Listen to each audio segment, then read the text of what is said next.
যে যুদ্ধবিমানকে ভাবা হতো অজেয় এবং অদৃশ্য, সেই মার্কিন দম্ভের প্রতীক F-35 স্টেলথ ফাইটার এখন ইরানের প্রতিরক্ষা ব্যবস্থার নিপুণ শিকারে পরিণত হয়েছে।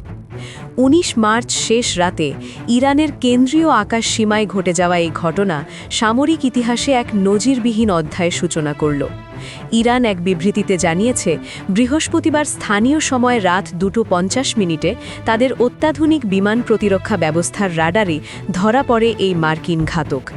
নিমিষেই ধেয়ে যায় ইরানি ক্ষেপণাস্ত্র। তেহরানের দাবি, আঘাতটি এতটাই জোরালো ছিল যে বিমানটির বিধ্বস্ত হওয়ার সম্ভাবনা শতভাগ। দীর্ঘদিন ধরে যুক্তরাষ্ট্র ও ইসরায়েল দাবি করে আসছিল যে তাদের F-35 প্রযুক্তিকে টেক্কা দেওয়ার সক্ষমতা কারণেই।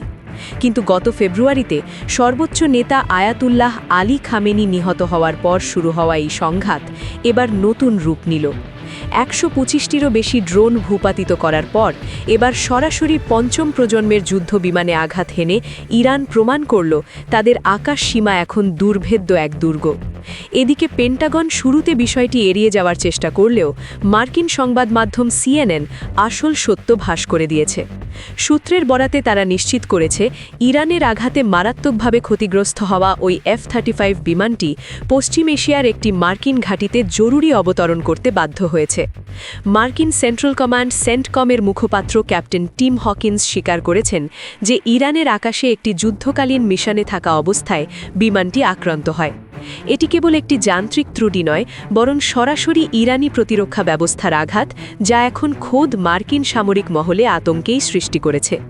$100 মিলিয়ন বেশি মূল্যের এই বিমানটির এমন করুণ দশা যুক্তরাষ্ট্রের জন্য এক বিশাল সামরিক ও অর্থনৈতিক চপেটাঘাত।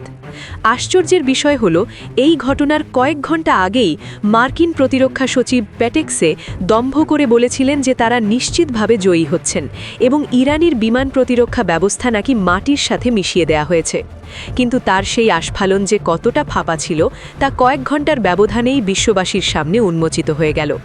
ইরানের এই পাল্টা জবাব প্রমাণ করে দিল যে ধর্মীয় উগ্রবাদ আর আধুনিক সমরাস্ত্রের দম্ভ দিয়ে একটি স্বাধীন জাতির সংকল্পকে পদদলিত করা যায় না। বর্তমানে এই ঘটনার পর গোটা বিশ্বে উত্তেজনা তুঙ্গে। মার্কিন বাহিনীর ভেতরেও হ্যাকসেটের উগ্রবাদী দৃষ্টিভঙ্গি নিয়ে অসন্তোষ বাড়ছে। যুদ্ধের ময়দানে F-35-এর এই পরাজয় কি তবে মধ্যপ্রাচ্যে মার্কিন আধিপত্যের জবনিকাপাত?